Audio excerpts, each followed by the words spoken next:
dando continuidade, né, ao que estávamos falando, aqui falando sobre o texto de Apocalipse, né, e também o livro de Apocalipse, e no caso o livro de Gênesis, porque assim como Gênesis tem de ser colocado primeiro, pois nos fala da criação, Apocalipse deve ser colocado na última posição, pois concentra-se no futuro e na nova criação de Deus. Então, os eventos escritos em Apocalipse são historicamente posteriores aos eventos escritos no restante do Novo Testamento e exigem que Apocalipse seja colocado no lugar em que se encontra. Assim, não é impróprio entender que essa advertência excepcionalmente forte no final de Apocalipse se aplica de modo secundário à totalidade das Escrituras. Colocada aqui, onde deve ser colocada, a advertência constitui uma conclusão apropriada para todo o cânon das Escrituras.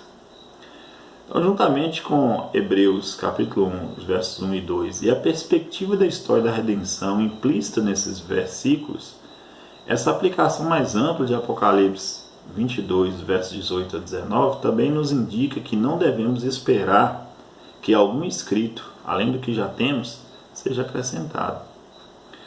Como sabemos então que temos os livros certos no cânon das Escrituras que possuímos? A pergunta pode ser respondida de duas maneiras diferentes. Primeiro, se estamos perguntando em que devemos basear nossa confiança, a resposta última é que nossa confiança deve ser baseada na fidelidade de Deus. Sabemos que Deus ama seu povo e é de suma importância que o povo de Deus tenha as palavras dele próprio, pois elas são nossa vida, conforme Deuteronômio 32, 47 e Mateus 4, 4. Elas nos são mais preciosas e importantes que qualquer outra coisa neste mundo. Sabemos também que Deus, nosso Pai, controla toda a história e Ele não é o tipo de Pai que nos engane ou fale conosco, ou esconda de nós algo do que precisamos de maneira absoluta. Então, de maneira que, como confiar? Se nós confiamos em Deus, né, como entender que Deus deixou de nos revelar alguma coisa, ou deixou de alguma coisa estar na Bíblia, né, sendo que Ele nos ama e quer que nós o compreendamos através da sua própria palavra. Então, de fato, Ele nos instruiu e nos mostrou tudo que deveria ser mostrado através das Escrituras, né?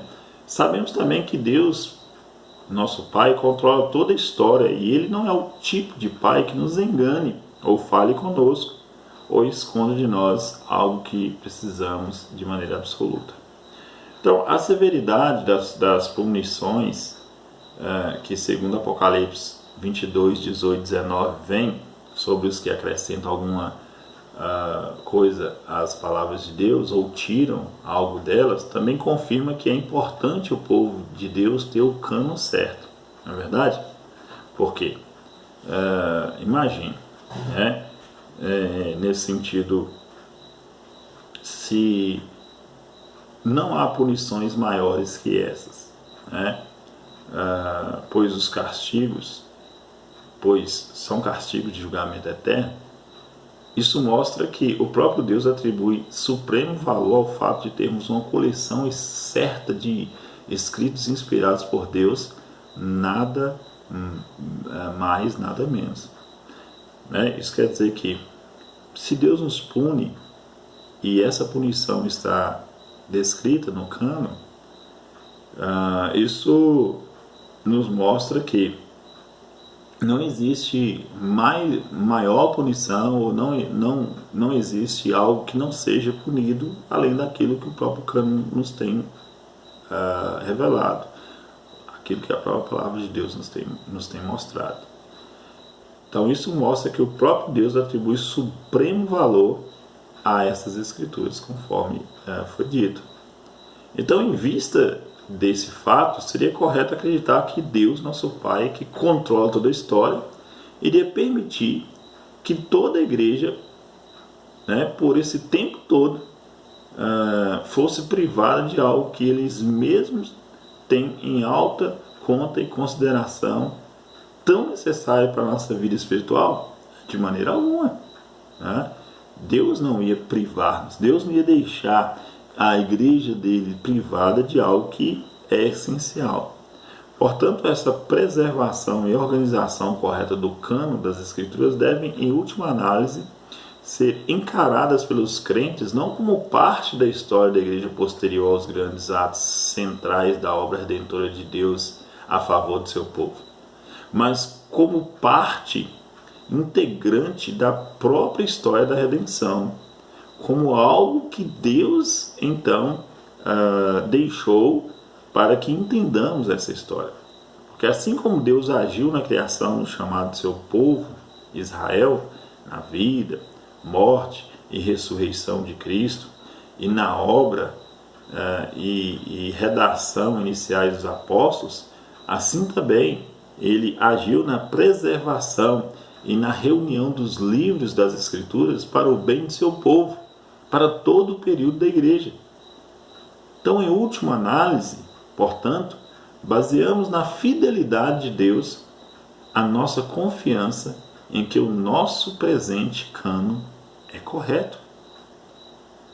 É correto porque Deus é fiel e Deus não iria deixar de revelar a nós algo que é de suma importância.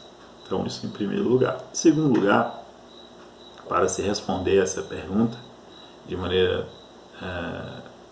um tanto diferente, né, a pergunta sobre como sabemos que temos os livros certos, poderíamos focalizar o processo pelo qual fomos convencidos de que os livros que temos agora no cânon são certos. Neste caso, dois fatores entram em ação. Primeiro, a atividade do Espírito Santo que nos convence à medida que lemos as Escrituras para nós mesmos e os dados históricos disponíveis para a nossa consideração. Quando lemos as Escrituras, o Espírito Santo age convencendo-nos de que os livros que temos nas Escrituras vêm todos de Deus e são as palavras de Deus para nós. Cristãos de todas as épocas vêm testemunhando que quando leem um livro da Bíblia, as palavras das Escrituras falam ao coração deles como as de nenhum outro livro.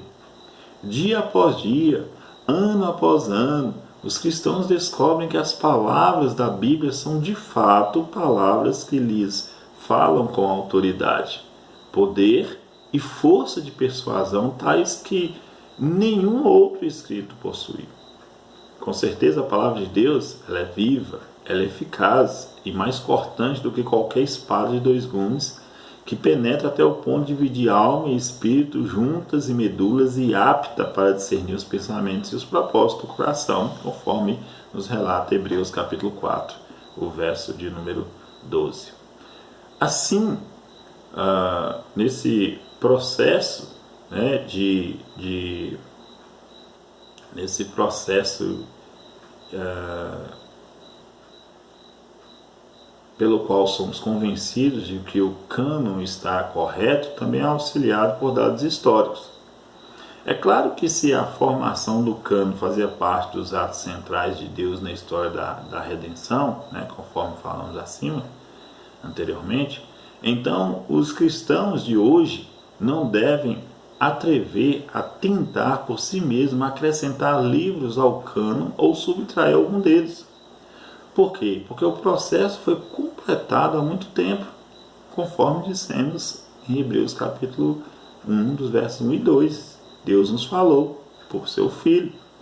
Entretanto, a investigação completa das circunstâncias históricas em torno da formação do cânon ajuda a confirmar nossa convicção de que as decisões tomadas pela igreja primitiva eram decisões corretas. Alguns desses dados históricos foram mencionados em páginas anteriores. É preciso mencionar, então, que não existem fortes candidatos a uma vaga hoje no cânon nem força objeções a algum livro pertencente ao cânon. Dentre aqueles livros que alguns da igreja primitiva queriam incluir no cânon, pode-se dizer com segurança que não há nenhum que os evangélicos de hoje gostariam de incluir, né? Alguns escritos dos apóstolos, por exemplo, alguns escritores muito antigos, diferenciavam-se claramente dos apóstolos, né, e seus escritos. Por quê? Porque os escritos eram totalmente diferentes, né? Inácio, por exemplo, em cerca de 110, disse: não vos ordeno como o fizeram Pedro e Paulo, eles eram apóstolos. Sou um condenado, eles eram livres. Sou até agora escravo. Inácio aos Romanos 4, verso 3. Então compare a atitude para com os apóstolos em 1 Clemente 4, 42, verso 1 e 2, 44, verso 1 e 2. São os textos que eles vão dizer que não se consideram apóstolos. Mesmo os escritos que por algum tempo foram considerados dignos de serem incluídos no cânon, contêm ensinos doutrinários que contradizem o restante das escrituras. O pastor de Hermas, por exemplo, ensina a necessidade da penitência e a possibilidade de perdão de pecados pelo menos uma vez após o batismo. O autor parece identificar o Espírito Santo com o Filho de Deus antes da encarnação e sustentar que a Trindade só ganhou existência depois da humanidade de Cristo foi elevada ao céu. Aí, algo inconsistente, incoerente com as Escrituras, né? O Evangelho de Tomé, que por um tempo foi considerado canônico por alguns, termina com a seguinte declaração absurda, né? Parte 114. Simão Pedro disse a eles: que Maria se afaste de nós, pois as mulheres não merecem viver. Jesus disse: conduzi-la-ei para que possa torná-la homem, para que por ela também possa tornar-se espírito vivente, à semelhança de vós, homens, pois toda mulher que se fizer homem entrará no reino do céu. Olha que coisa mais absurda escrita lá no Evangelho de Tomé. Algo que é incoerente, algo que é absurdo, né? Não tem como a gente considerar isso como inspirado por Deus. Todos os outros documentos existentes que na igreja primitiva detinham alguma possibilidade de inclusão no cânon são semelhantes a esses no fato ou conterem contradições explícitas de condição canônica ou de incluírem algumas aberrações doutrinárias que claramente se tornam indignas de inclusão na Bíblia. De fato, vimos aí que são aberrações, né? E outros também apresentavam coisas semelhantes a essa. Por outro lado, não há fortes objeções contra nenhum livro que consta atualmente no cânon. No caso de alguns livros do Novo Testamento demoradamente aprovados por toda a igreja, como 2 Pedro e 2 e 3 João, grande parte da antiga hesitação quanto à inclusão pode ser atribuída ao fato de não terem sido ampla circulação de início e porque o pleno conhecimento do conteúdo de todos os escritos do Novo Testamento difundiu-se muito lentamente pela igreja. Temos, por exemplo, a resistência de Martinho Lutero a respeito de Tiago, né, que é bem compreensível, tendo em vista a controvérsia doutrinária em que estava envolvido, mas tal resistência certamente não era necessária. O aparente conflito doutrinário com o ensino de Paulo é resolvido facilmente quando se reconhece que Tiago está empregando 3 termos-chave: justificação, fé e obras, em sentidos diferentes dos atribuídos por Paulo. Aí essa é aquela questão lá de Efésios 2, né, 8 e 9, pela graça sois salvos, mediante a fé, isso não vem de vós, é nome de Deus, não de obras, nem se gloria. E também o escrito de Tiago, capítulo 2, que a fé sem obras é morta. Então isso sugere aqui uma divergência. mas é facilmente resolvido quando se olha a natureza dessas aplicações, né? Não vamos aqui falar sobre essa questão, mas o que podemos dizer é que enquanto o apóstolo Paulo está falando de uma natureza da fé, Tiago está falando de um outro aspecto da fé. Vamos usar aspecto, né? O apóstolo Paulo está falando de um aspecto da fé e Tiago está falando de outro aspecto da fé, resumindo aqui essa contradição. Aportando confirmação histórica de natureza correta do cânon presente.